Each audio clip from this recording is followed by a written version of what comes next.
صل على محمد وآل محمد. اللهم صل على محمد وآل محمد.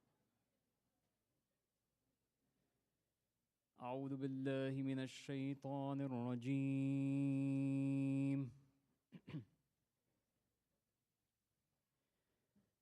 بسم الله الرحمن الرحيم.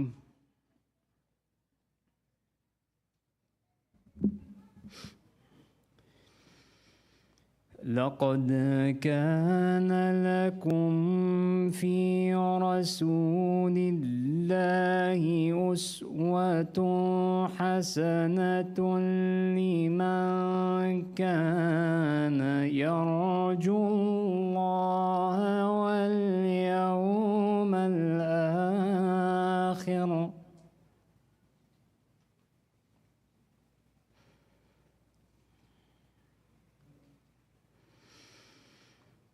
أسوة حسنة لمن كان يرجو الله واليوم الآخر وذكر الله كثيرا.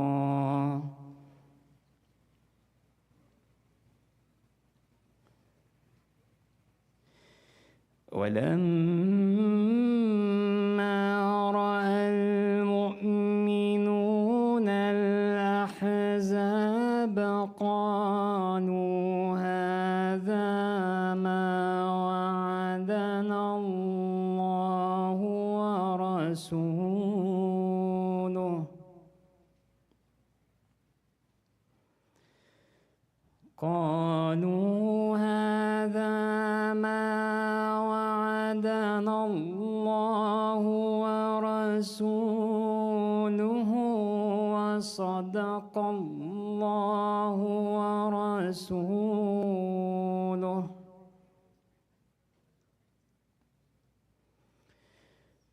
وما زادهم إلا إيمانا وتسليما.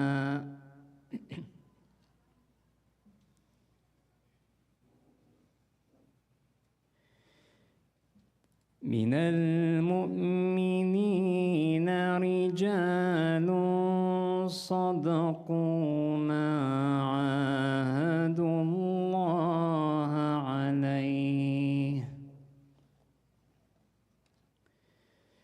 فمنهم من قضى نحبه ومنهم من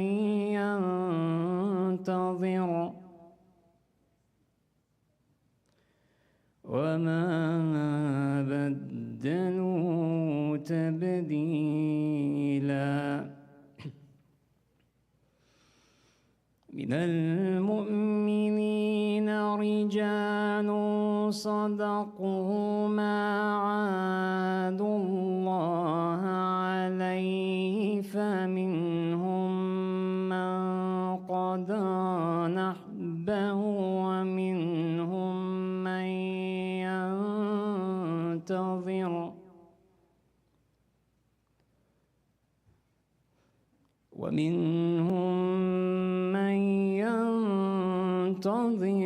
وما بدلوا تبديلا.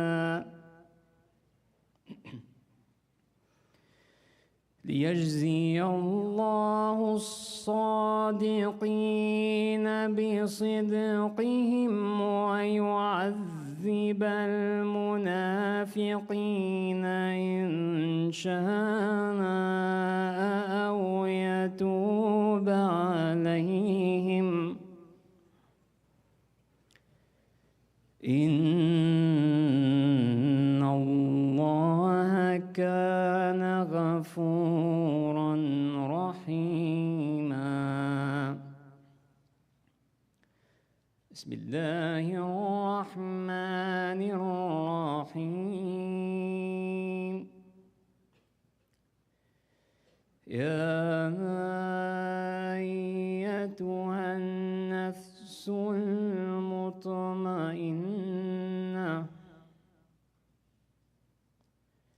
ارجعي إلى ربك راضية مرضية فادخلي في عبادي وادخلي جنتي. صدق الله العلي العظيم. صلوا على محمد وآل محمد. اللهم صل على محمد وآل محمد.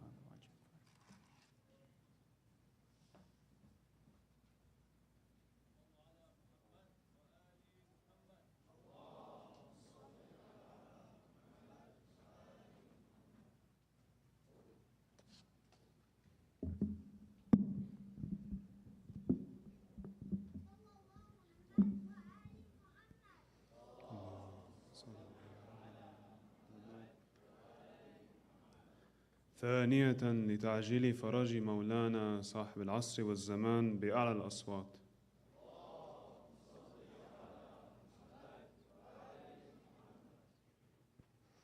أعوذ بالله من الشيطان الرجيم. بسم الله الرحمن الرحيم. وصلى الله على سيدنا ونبينا أبي القاسم المصطفى محمد وعلى آل بيته الطيبين الطاهرين.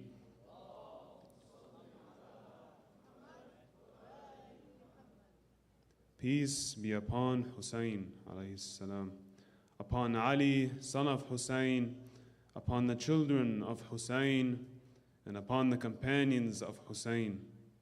Assalamu alaikum, my dear brothers and sisters, wa rahmatullahi wa barakatuh.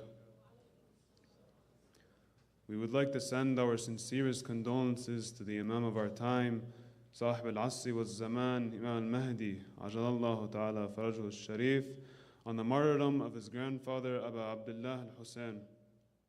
Our respected scholar and dear families, we welcome you all to the 8th night of Majalis of Abu Abdullah al-Hussein alayhi salam. In the Quran al-Kareem, Allah subhanahu wa ta'ala says, and Allah had already given you victory at Badr when you were few in number. Then fear Allah, perhaps you will be grateful. This verse resonates deeply as we gather to commemorate the legacy of Imam Hussein alayhi salam. It underscores the profound truth that divine support and the righteousness of one's cause can lead to victory even against overwhelming odds. The Battle of Karbala, much like the Battle of Badr, is a powerful testament to this principle. Imam Hussein alayhi salam and his loyal companions faced an enormous army with unyielding courage and steadfast hope, so much so that their sacrifice transcends the notion of numbers, highlighting that true strength lies in faith and conviction, teaching us that hope and righteousness are formidable forces that can inspire and lead to great triumphs. As we honor the martyrs of Karbala, let us internalize this lesson. The values of justice, courage, and steadfast belief embodied by Imam al-Hussein alayhi salam and his companions are timeless. May their example guide us in our lives, reminding us that with faith and determination, we can overcome any challenge, no matter how difficult it may seem. Please help me welcome Sayyid Ali Musawi with a loud salawat ala Muhammad wa ali Muhammad.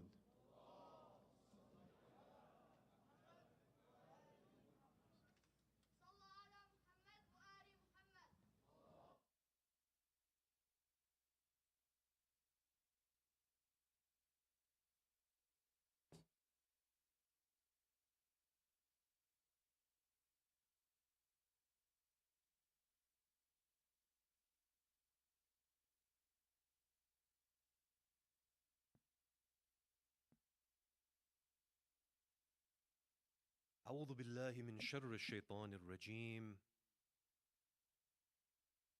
بسم الله الرحمن الرحيم. الحمد لله رب العالمين، والصلاة والسلام على سيدنا ونبينا أبي القاسم محمد وأهل بيته الطيبين الطاهرين. اللهم صل على محمد وآل محمد. That was a little bit of a weak salawat. I know it's the day of Saturday, it's a weekend. For the love of Fatima to Zahra, let us have a louder and more energetic salawat. Allahumma salli ala Muhammad wa ali Muhammad. For the hastening of the reappearance of Imam Sahib al-Asri wa Zaman, let us have an even louder salawat. Allahumma salli ala Muhammad wa ali Muhammad. When we look at the story of the Anbiya, one of the things that is very clear is that every time you read into the story of one of the prophets of God, these prophets of God would come and they would begin to propagate the religion of Islam. They would try to reform their societies. They would try to improve the worldview that people had. But with every single prophet of God, it's almost like it's the same story. That each one would rise, they would put their hardest efforts forward. But despite that fact, we see that in the beginning, usually, very few would actually follow the message of these prophets. You look at the story of Nabi Nuh alayhi salam, the story of Nabi Isa alayhi salam, the story of Nabi Musa alayhi salam. Any of the prophets of God who came, it seems that they always had an issue with the scarcity of numbers. When we look at the story of our own prophet, Prophet Muhammad sallallahu alayhi wa alayhi, he also has the same storyline. That he comes to the city of Mecca, he begins to preach, and the initial behavior of the people towards him is that of rejection. And even after 10 years, 11 years, 12 years, 13 years of his life in the city of Mecca, we see only a small handful of people who had become Muslim. Just imagine that you are putting the entirety of your life into something. From morning to night, you are propagating. This is your full-time job. And the fruits of that labor after many, many, many long years, it's just a handful of people that have decided to follow you. The vast majority have decided to reject you. When we look at the Ahlul Bayt, it seems as if it's the same story, that the dedicated followers that the Ahlul Bayt had were also incredibly small in number. When you look at the story of Karbala, I remember when I first began to read into what happens to Imam Hussein alayhi salam. It was definitely clear that he has very few followers. That much of it was clear.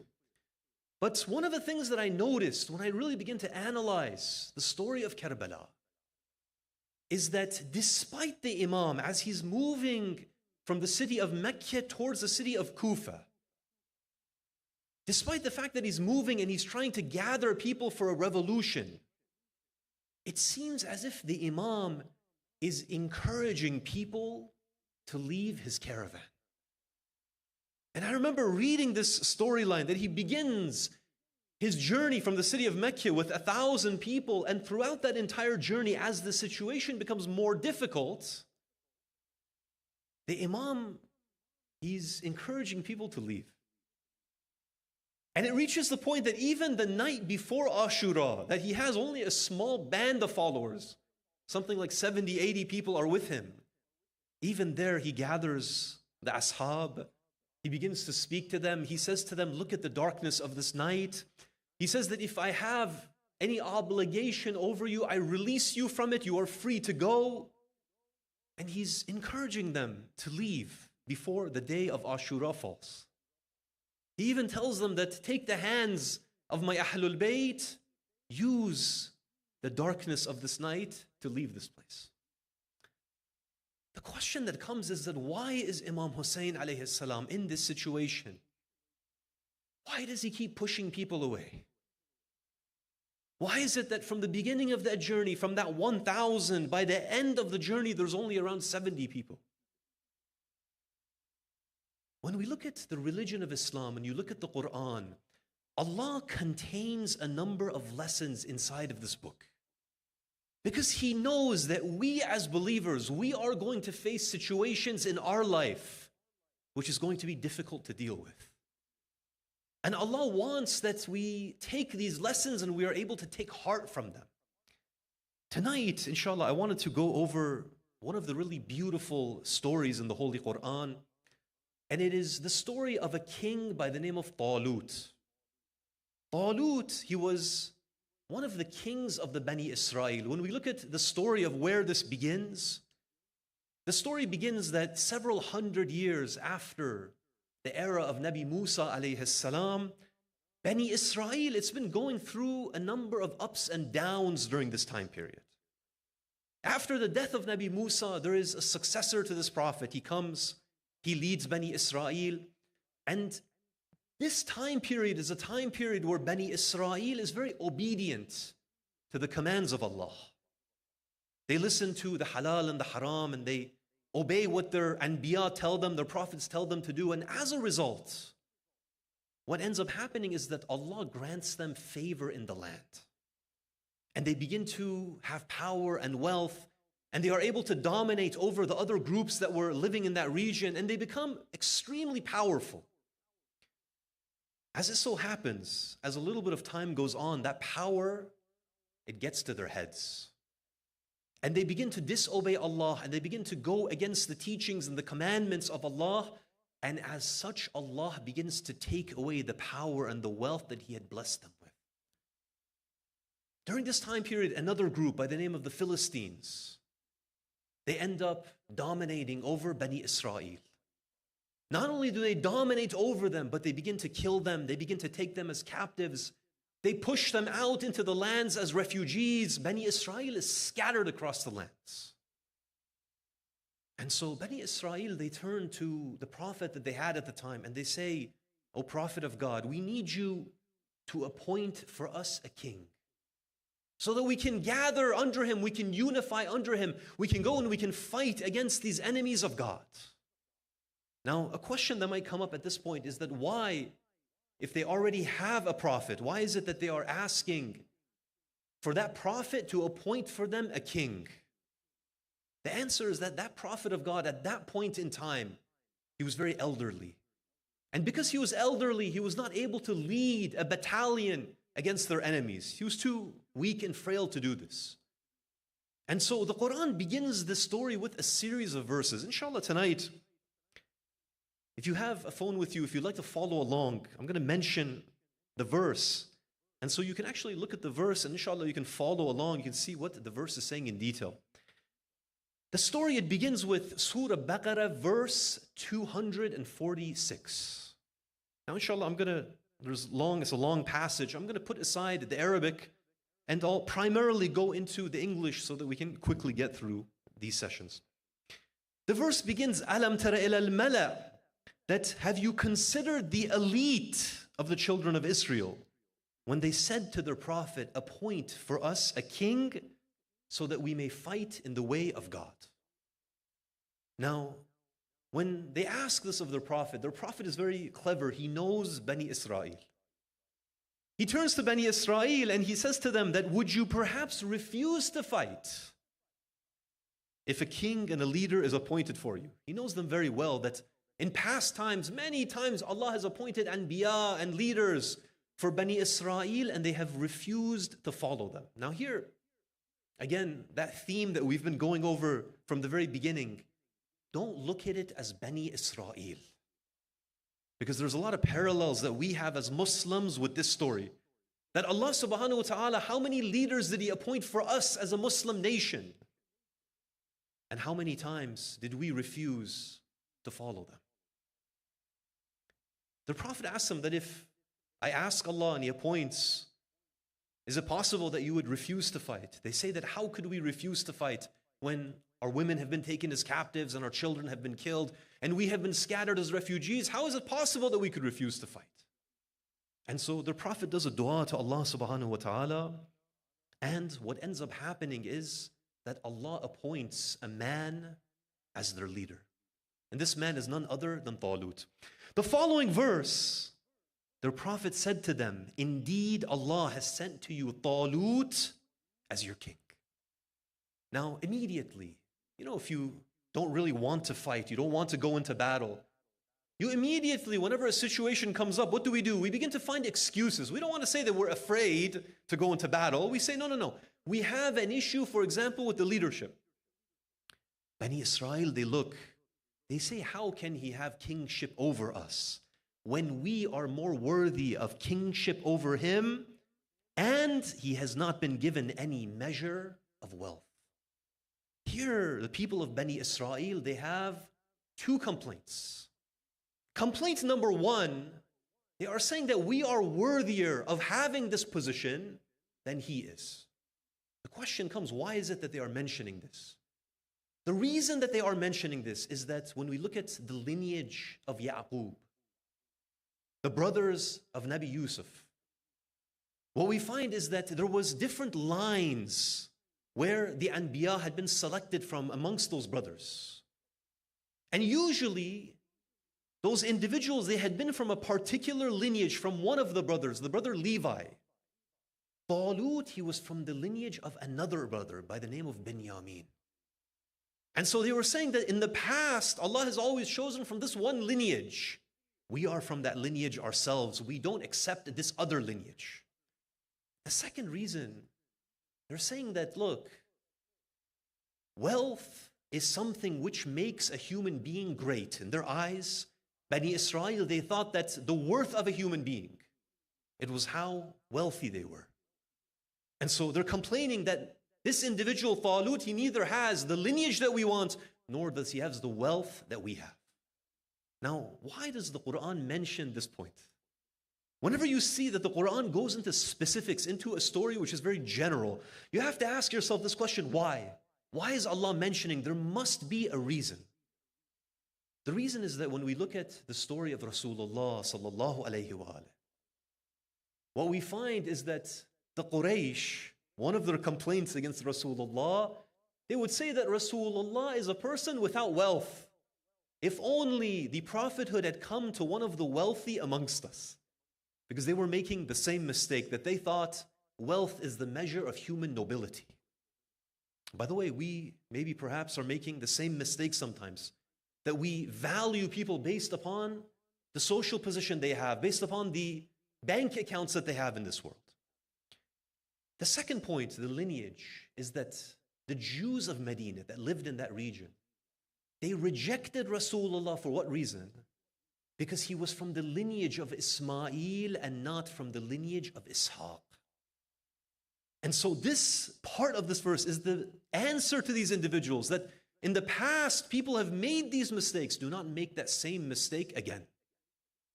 Then the verse continues. The verse continues and the Prophet says that indeed Allah has chosen him over you and he has blessed him abundantly in knowledge and stature. Now here, Allah and the Messenger, they are saying that we have given this man Talut not only physical prowess, he's powerful, he's strong, he's able to lead a battalion into war against the toughest of enemies, but also he is a man of knowledge. And this other group, the elite amongst Bani Israel, they were lacking in these things. Physically they were weak, they weren't strong, and they were lacking in that ilm. The following verse, it then continues. The Prophet, he sees that there's hesitation in Bani Israel. What should he do? He asks Allah subhanahu wa ta'ala for a miracle. Now, one of the things that the Philistines had done is that they had actually stolen something which was known as the Talut, which had belonged to Bani Israel. So not only had they killed many of the men and they had taken the women and the children captive, but they had also stolen this relic which was called Talut. Now, you might be wondering, what in the world is this Talut? The Talut, if you go back to the story of Nabi Musa alayhi salam, when the mother of Nabi Musa, she was worried about her child because the children were being executed by the Pharaoh. She looks around, she ends up building a small cradle, a small box. She places Nabi Musa inside of the box. She then takes the box and she puts it on the water of the Nile River. And Nabi Musa alayhi salam, in this Talut, he begins to float down the river. This Talut, it was preserved. Not only was it preserved, but Bani Israel had actually taken it, and it was very holy for them. They had all of the relics of Nabi Musa and Harun, and they had placed them inside of this Talut. And whenever they had religious customs, they would bring the Talut out. Even in the times of battle, they would have the Talut, and it would give them a morale boost. They would feel that if we have the Talut, we can defeat even the strongest of our enemies. But the Philistines, they had ended up stealing even this from them.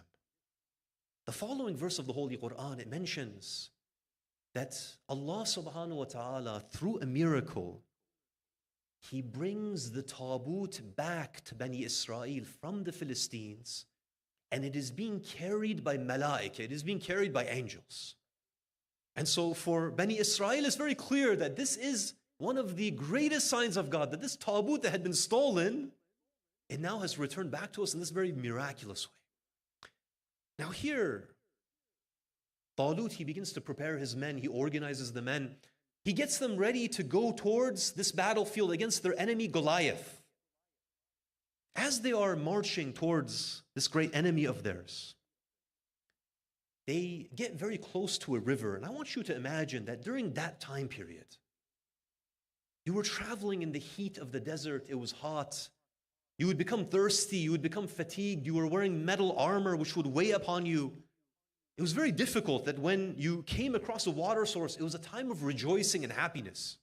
I think today we don't have an idea of how happy you get when you haven't had water for a long time and suddenly you have a water source. Maybe in the Middle East, if you ever have water cut off for days and days and suddenly it comes back, you have a little bit of that emotion, of that feeling. Talut, he turns to them, he says that we are going to be crossing a river. And when we get close to that river and we're about to cross it, I am going to test you with a test from Allah subhanahu wa ta'ala. What is the test? He says that when you are about to cross the river, you are not allowed to drink from that cool, refreshing water. I don't want you to drink from it. Then he says that, but if you are really thirsty, if you really don't have control over yourself, and you take a small handful, a small sip, I will excuse that. But if you drink to your fill, then you're going to be rejected from the army. Now, we're seeing some parallels here, that it seems as if Talut is trying to push people away from the army, even though they're already outnumbered against Goliath. So they begin to cross the river, and that army, which was 3,000 individuals, it becomes divided into 3 distinct groups. Group number 1 is the group that begins to drink and drink and drink until they're about to explode. This group, they disobey their prophet, they get sent back by Talut. You are now no longer fit to fight with us. Group number 2 are those that they had more control than group number 1. They take a little bit of the water, but they obey the orders of the prophet, of the king, and they don't drink to their fill. Group number 3, they say if our king is saying do not drink, we will obey him and we will go to the ends of the earth for him. We will not even take a single sip of water. And so now the army is divided into 3. The first part of it gets sent back. You have parts 2 and 3 that are now marching towards this enemy force, which is vastly superior to them in numbers as well as weaponry. As they are going along and they see the enemy, they're getting closer to the enemy. Group 2, they had taken the sip. The Quran mentions an interesting line. It says that those who were with him, they said, we cannot stand against Goliath today. They see the army, they see the vastness. They say that there is no way that we can fight and defeat this army. Of course, they're going to fight and they're going to do their best. But there was another group amongst them, and the ahadith mention that this group had 313 individuals within it. They were the ones that had not taken even a sip of water. They turn, and when they see the enemies of God standing in front of them, with the vastness of the numbers, with the vastness of the weaponry that they have, they turn and they say, how often by the will of Allah has a small force defeated a much larger force. Indeed, Allah is with those who persevere. You can see the quality amongst these different individuals. Those that obey the orders of Allah. Look at the iman that they have, the faith that they have. And by the way, some of the ulama, they say that what this represented is the intake of dunya that individuals have. Meaning that the individual that is taking as much dunya as possible, filling themselves with it, they become unable to fight against the enemies of God. The ones who take a little bit of dunya, meaning the attachments of this dunya, they are able to fight, but there is weaknesses within them. And the ones that don't have any attachment to this world, when they see the greatest forces arrayed against them, it doesn't bother them in the least because they know that Allah subhanahu wa ta'ala, He is the one who has the power. This group, they go into battle, and what ends up happening is something that surprises everyone. A young boy by the name of Dawood. Dawood later on becomes a prophet and a king. This young boy by the name of Dawood, he wasn't even in the army of Talut. Every day he would come and he would bring food to his brothers who happened to be fighting in that army. And he would see that Goliath is arrayed against the forces of Talut, and every day Goliath would brag and boast, and he would say, who is willing to come and fight against me? And every day the army of Talut, it seems that they were holding back.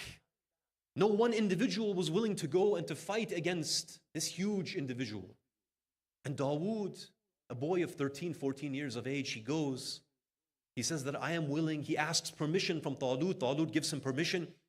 Dawood alayhi salam, he goes and he ends up defeating Goliath. Now, this is a story which, when we look at Karbala, it becomes very clear that what matters in the eyes of Allah are the sincerity and the perseverance of the believers. Many times when you have numbers, if those numbers are not sincere, they are not pure in their belief and in what they want, then what ends up happening is that that is actually a group that has weakness within it. A few weeks ago, I was looking through the internet. You know, it was one of those nights that you're reading about something and it leads you to reading about something else. And before you know it, 12 o'clock becomes 3 o'clock, 4 o'clock in the morning. I'm sure that many of you have had moments like that. I was reading through Wikipedia. There were some things that I was researching and I was looking into. And I came across a very interesting battle which happened not too long ago. And this was the modern day manifestation. Sometimes when we look at these stories in the Quran, we say that these are stories from 3,000, 4,000 years ago. But what about today? Are there any examples of something like this today that we can see and we can be inspired by? I'm sure many of you have heard of a town by the name of Bint Jubail. Maybe some of you are even from that small village, that small town. I was reading that in the year 2006, an enemy force had invaded that region of the world. And they had invaded, and what they wanted to do was they wanted to specifically take over the city of Bint Jubail. That was one of the goals that they had as a means of propaganda, so they could have speeches and they could give inspiration to their soldiers that we have taken this city. What ends up happening is that, of course, the civilian population had left, and that city was then surrounded by a force of 5,000 soldiers.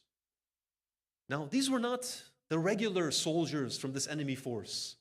They were from the elite brigades. And not only were they from the elite brigades, but they had the best of weaponry which the world could offer them.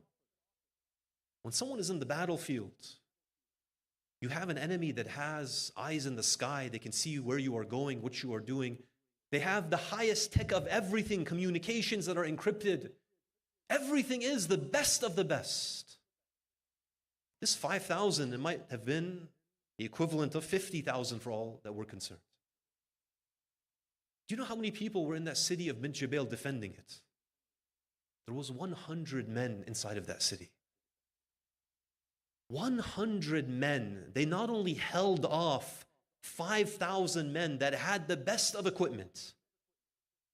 But they actually, every time they would try to come into that city, they would defeat them. They would have to send a rescue force. The rescue force would then require another rescue force. And that rescue force would then require another rescue force. Until these people, they left that city in utter defeat. There's a lesson here, my brothers and sisters, that we should not look at numbers. And this is something which applies to every facet of our lives. That if you have sincerity, if you have perseverance, then there is nothing that you cannot achieve. Now, we use this example as an example, but whatever the issue that you are facing in this world, if you see that your community has certain problems, don't feel that I am just one person. I'm not able to achieve anything. I'm not able to do anything. This is one of the principles that Allah has taught us, that if you have perseverance, if you are sincere in His path, then you will be able to achieve whatever you set out to achieve. If you see issues in your community, homelessness, we have drug addiction, we have many people that are misguided religiously, whatever you see that is a problem within the community, the easiest way out is that we say, I'm just one person, I can't achieve it, I can't do anything. Over and over and over again, Allah subhanahu wa ta'ala, He teaches us that with that sincerity and with that perseverance, anything is possible. And when we look at the story of Karbala, this is in reality the story of Karbala, that Imam alayhi salam, why was he pushing people away? Because he wanted to make sure that all of those individuals who were going to stay with him, they were going to stay with him to the very end. He wanted the purest. He wanted the most dedicated, because he knew that if this victory tomorrow, if a single person is to turn their backs and run from the battlefield of Karbala, then for 1400 years, for 1,000, 2,000 years, people would be looking and they would say that most of them were brave, but some of them, they turned and they ran. Imam Hussein alayhi salam, he tests his companions and he chooses the best of the best of the best. When our own Imam is going to return, alayhi salam, the same is going to happen.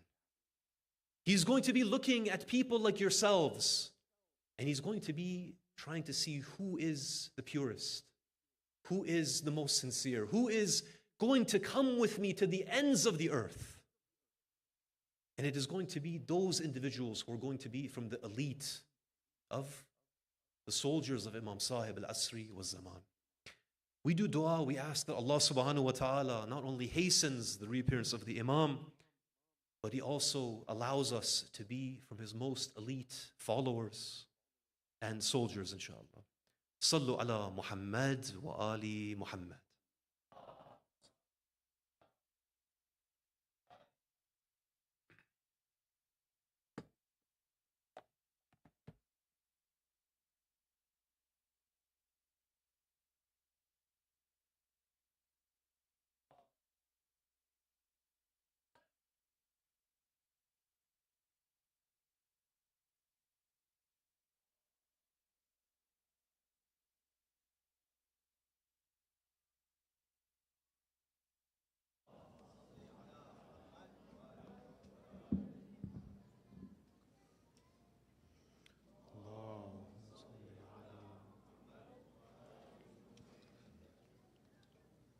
Thank you, Sayyid Ali Musawi, for the insightful and inspiring lecture. Before we begin, inshallah, we just have a couple of announcements to make. Inshallah, tomorrow will be the 10th annual Ashura procession. The assembly will take place at the parking lot of Fortson High School at 9:30 a.m. Again, tomorrow will be the 10th annual Ashura procession. Assembly will take place at Fortson High School parking lot at 9:30 a.m. Also, there will be a short ceremony held at Fort Woods Park upon arrival.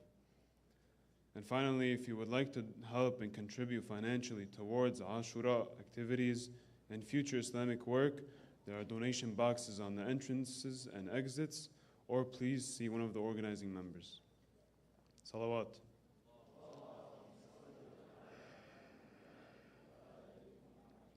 A poem by Nouri Sardar. I saw you torn, Ali, my son. Ali, my son, I saw you torn. I saw you on the dust lying. For your father you were crying. Now in my arms you are dying. Ali, my son. Ali, I sit here and gaze into your eyes. I wonder how I shall still live with your demise. This beautiful flower within my two arms lies. Though ripped and torn, you're still beautiful in my eyes. When you cry out that scream of death, my heart cries. And Ali, when your soul leaves you, my soul shall die. I cry and weep, with death you meet. With death you meet, I cry and weep. I weep on you with tears flowing. My heart can't bear this grief, knowing that soon my arms you're leaving. Ali, my son. Ali, my son, for your blood the swords were thirsty. They did not rest until their blades touched your body. Their metal longed to cause for you this tragedy. As I wail, they all rest in tranquility. And with your head broken, they returned you to me. Just like they struck the head of my father Ali, I cry for you, Haydar and you. Haydar and you, I cry for you. I cried when my father told me that this won't be the end for me. For one day they'll take you from me, Ali, my son. When my time comes, to you I'll come. To you I'll come when my time comes. When my head with your head is raised, into your eyes, my son, I'll gaze. I shall remember all your ways, Ali, my son. Please help me welcome the reciter of the Husseini Majlis, Brother Hassan Bazzoon, with a loud salawat ala Muhammad wa ali Muhammad.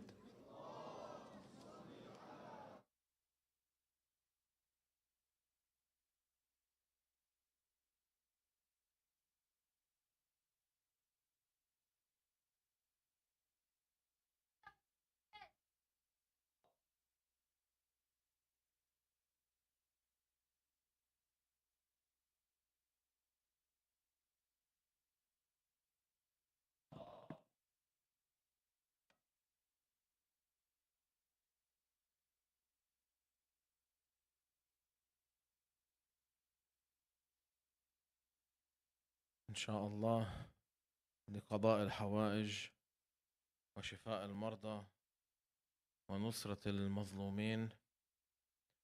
Before we start, رحم الله من قرأ الفاتحة مسبوقة بالصلاة على محمد وآل محمد.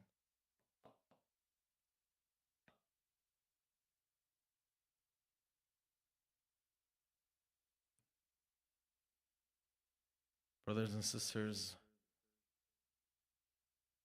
our majlis tonight will be about Al-Qasim, the son of Al-Imam Al-Hassan and the nephew of Al-Imam Al-Hussein. So to Al-Qasim and to Karbala and to Abi Abdullah, let us transcend with our hearts. صلى الله عليك يا سيدي ويا مولاي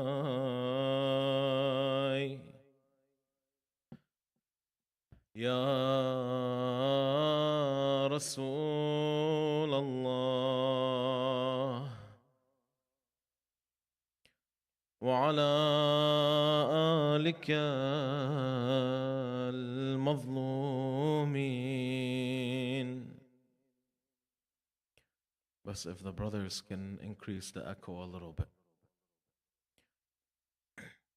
صلى الله عليك يا سيدي ويا مولاي يا أبا عبد الله الحسين May the peace of Allah fall upon the benevolent heart of Imam Hussein. May the peace of Allah be upon you, Aba Abdullah, as you are His vast mercy and the salvation of this ummah. May the peace of Allah be upon you, Aba Abdullah, and upon your nephew Qasim, who stood by your side in Karbala. Qasim, Qasimun, Qasimun, Qasim. We tell the story of a young man, the son of Hassan, in his uncle's camp, not afraid of death in a dreary land. Couldn't bear to see his uncle lonely.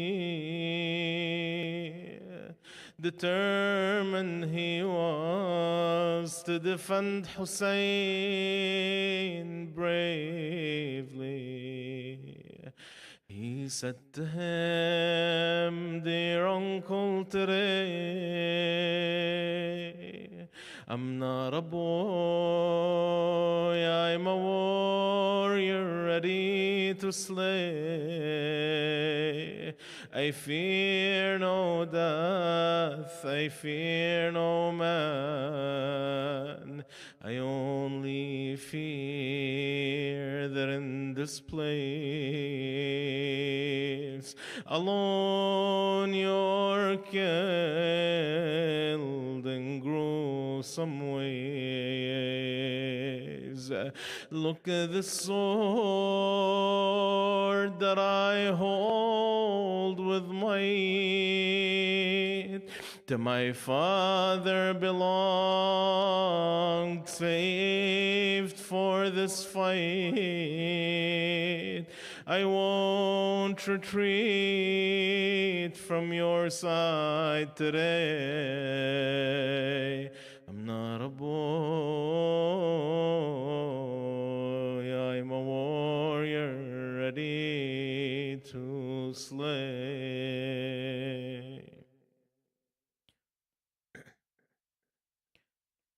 When Al-Imam Al-Hasan Al-Mushtaba, our second Imam, the son of Imam Ali and the brother of Imam Hussein alayhi salam, was on his deathbed,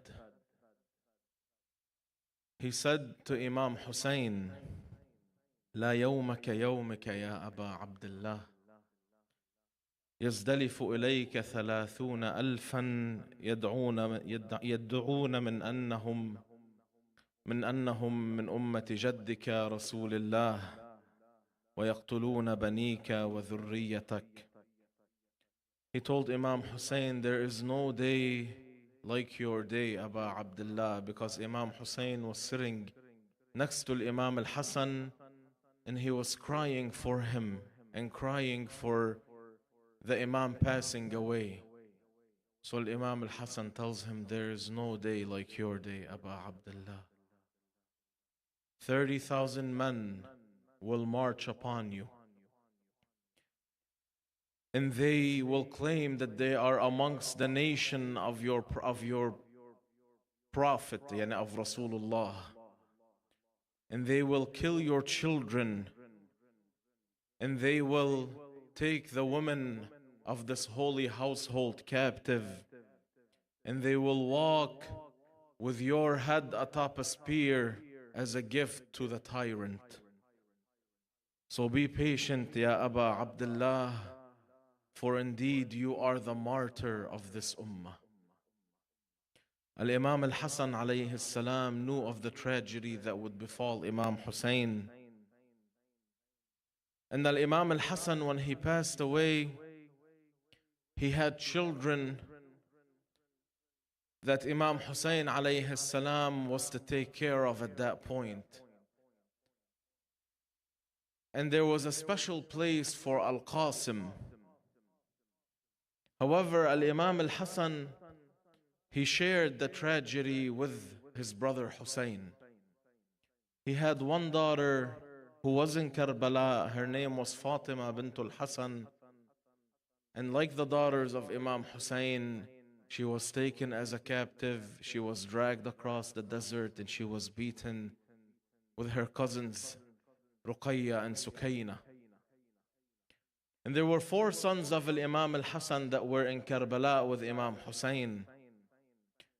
The eldest of them is Abdullah ibn al-Hasan, known as Abu Bakr ibn al-Hasan, and he fought very bravely in Karbala and was martyred.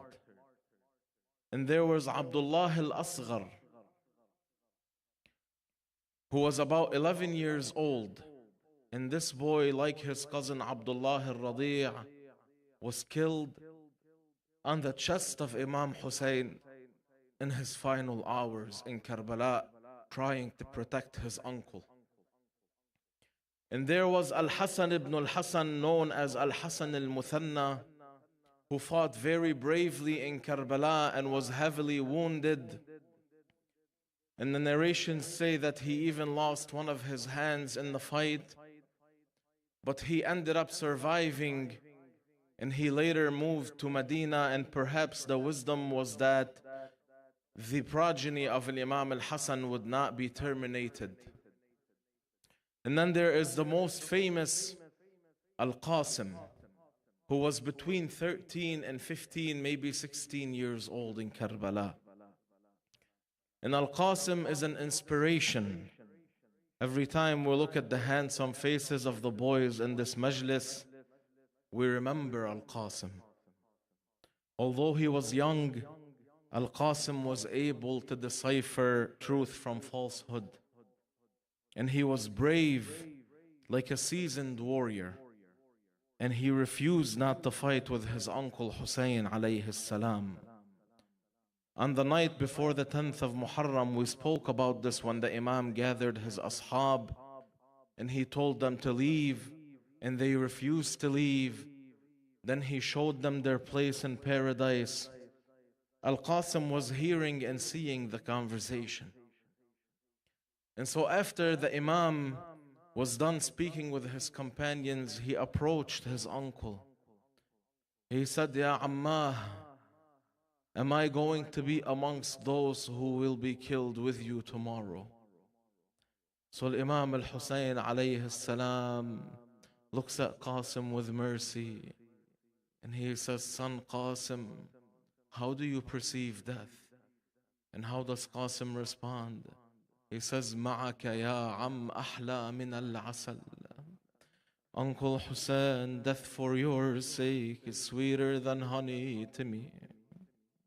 On the 10th of Muharram, after the companions had been all killed, and after Ali al-Akbar was killed, Al-Qasim approached his uncle Hussein, asking him for permission to fight and be martyred in his defense. Now imagine the scene. This is the young boy of Al-Imam al-Hasan. Some of his brothers have already been martyred, and he was entrusted to Imam Hussein, and he's young. He's about 14. He approaches the Imam, and he's asking his uncle to let him go fight. How's Imam Hussein alayhi salam?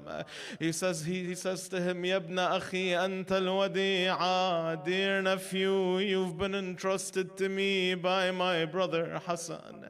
And he does not give him permission. But Qasim does not stop, and he continues pleading with his Imam. So Imam Hussein alayhi salam asks him, my son, you're asking me to let you walk to your own death. Then Al-Qasim responds, how can I not do so, dear uncle? When you are by yourself amongst these evil men, without supporters nor helpers, may my soul be sacrificed for you, and may I be sacrificed for your sake. He continues to plead with his uncle. Imam Hussein alayhi salam is reluctant. Then Al-Qasim invokes Al-Imam Al-Hassan alayhi salam. My father Hassan would insist that I fight. Uncle Hussein, please answer my plight. Let me earn an honor so grand. Qasim ibn al-Hassan, martyred with Hussein in this land. Yes, after the continuous pleads of Qasim, with a heavy heart, our Imam granted Qasim permission to fight in Karbala. And some narrations say that when he was preparing to enter the fight, Imam Hussein alayhi salam brought the turban of Imam Al-Hassan, and he wrapped it around his helmet so that the helmet fits better, because Al-Qasim's head was too small still. And then before he entered the fight, Imam Hussein alayhi salam told him, go and bid farewell to your mother Ramla. Al-Qasim runs to his mom. He says, Ya Ummah, my uncle Hussein gave me permission to fight in Karbala. I ask you, how would a mother feel in that situation? She might be sad and broken. She might urge him to stay, knowing that he will be sliced by the swords, pierced by arrows, and torn at every limb. But the mothers who were in Karbala were resilient, and Ramla blesses Qasim. To his mother he said, I'm leaving now. With Hussein I will fight till I die. She cried and to him said with tears, proud I am, Ya Qasim, fight without fear. Don't leave your uncle until you're killed. Your father's will be sure to fulfill. But there's more from Ramla. Dear son Qasim, one final thought before these swords rip you apart. You'll forever be in my bleeding heart, and your name from my lips will never depart. Ya Qasim,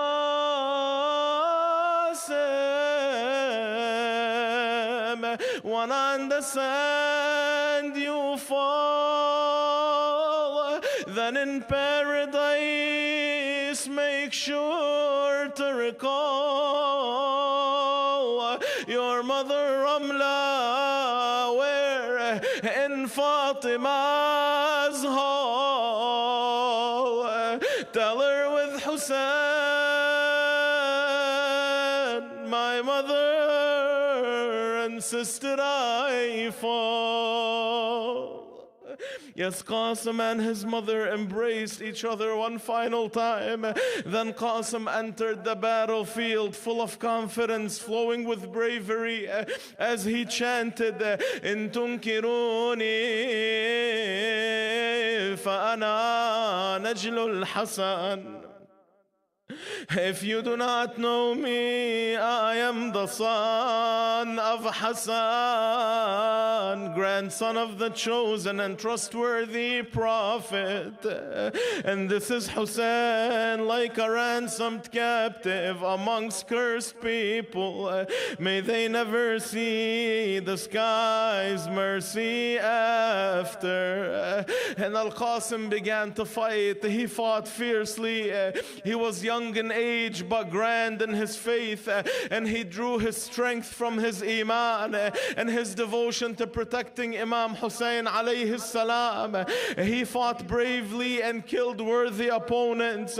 One of the enemies, one of the narrators who was on the enemy side, he says, I was on the side of Umar ibn Sa'ad when a young man came forward whose face was shining like the moon. As he was wielding his sword and fighting, the strap of his shoe was torn. And he says, I will never forget that it was his left shoe. Yes, Al-Qasim, as he was fighting, his shoe strap became torn. And so he moved back. He retreated a little to rest and to fix the shoe so that the hot sands of Karbala do not burn his feet. And as he bent down to fix his shoe, a soldier from Yazid's army named Umar ibn al-Nafil al-Asdi said, by God, I will break his mother's heart. And he charged towards Qasim. Then he struck him on the head with the sword. Qasim fell to the ground calling, Adrikni ya Amma. Uncle Hussein, help me.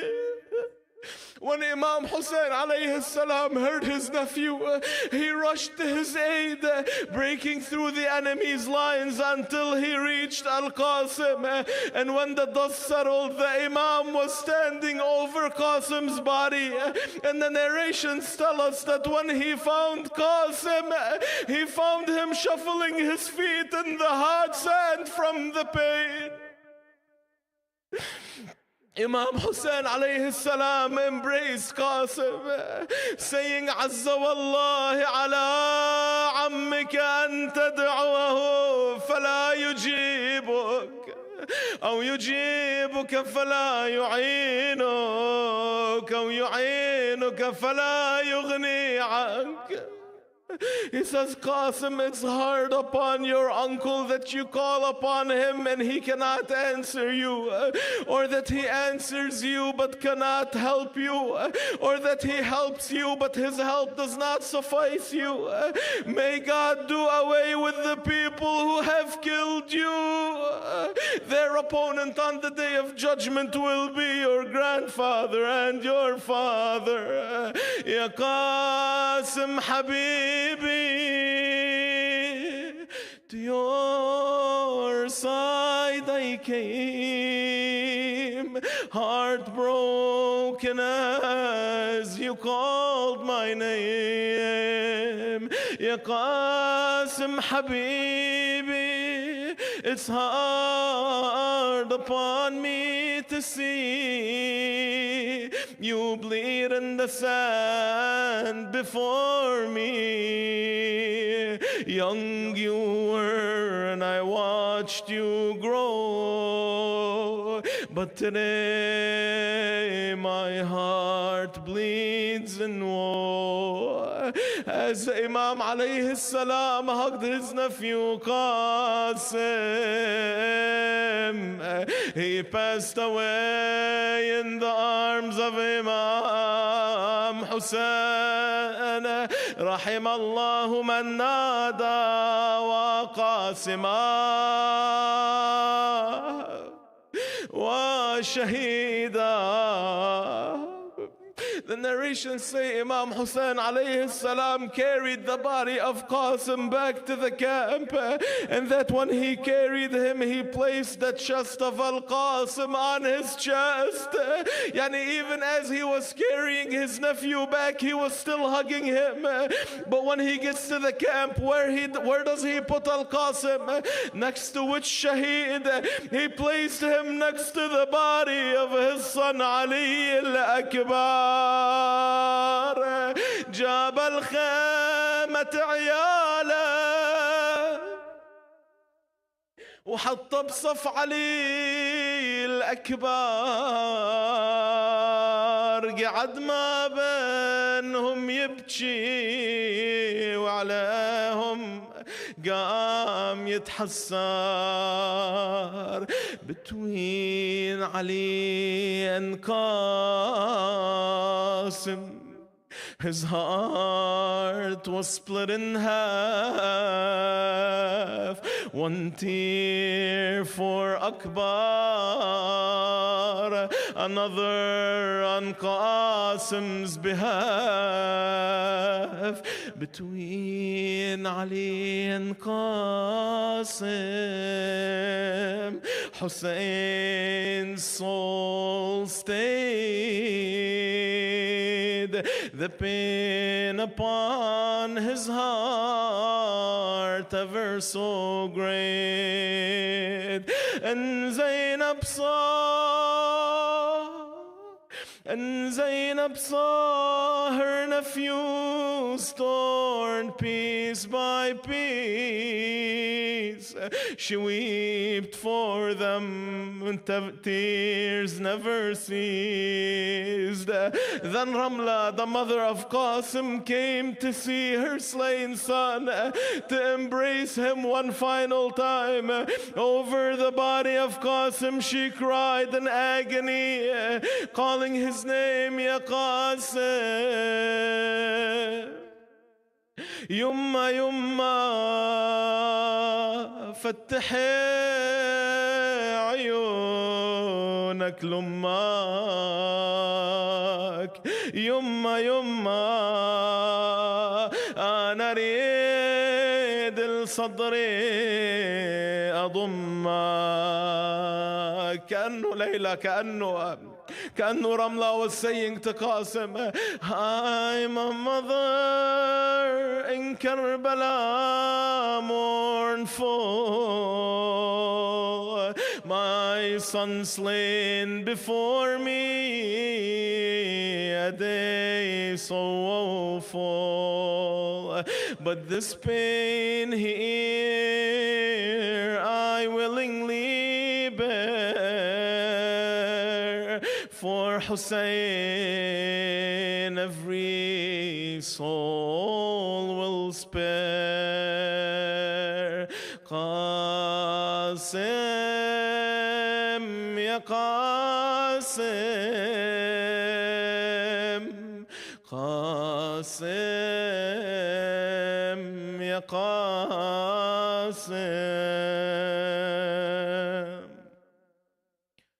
أطفالهم بلغوا الحلم بقربهم، شوقا إلى الهيجاء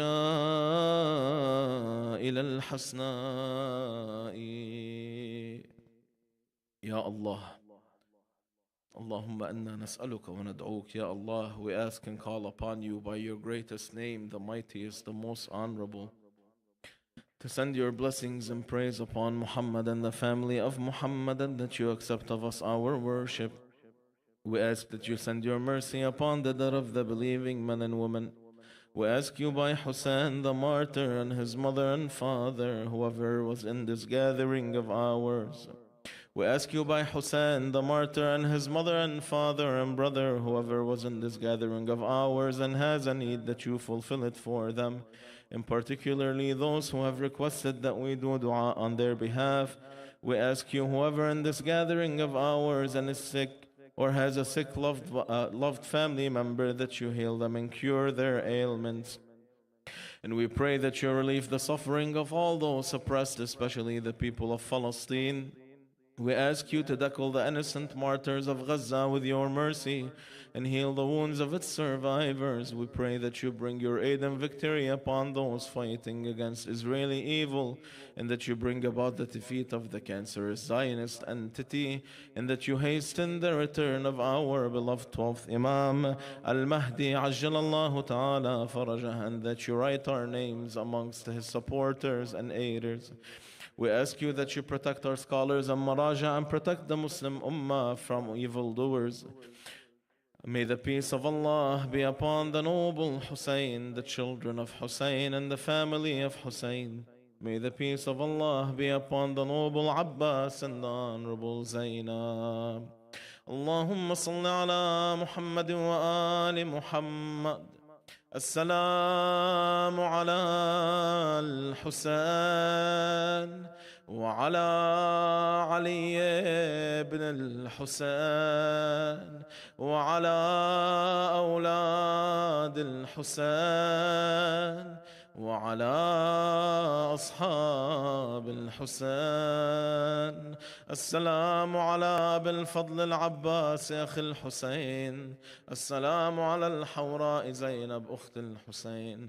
السلام عليك يا أبا عبد الله وعلى جدك المصطفى وأبيك المرتضى وأمك الزهراء وأخيك المجتبى والتسعة المعصومين من بنيك النجباء. السلام عليك وعلى حفيدك الطالب بثارك صاحب العصر والزمان. Together. اللهم كن لوليك الحجة ابن الحسن صلواتك عليه وعلى آبائه في هذه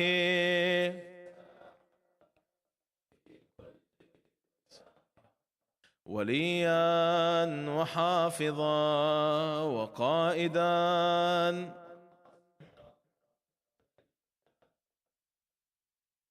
حتى تسكنه أرضك طوعا وتمتعه فيها طويلا برحمتك يا أرحم الراحمين.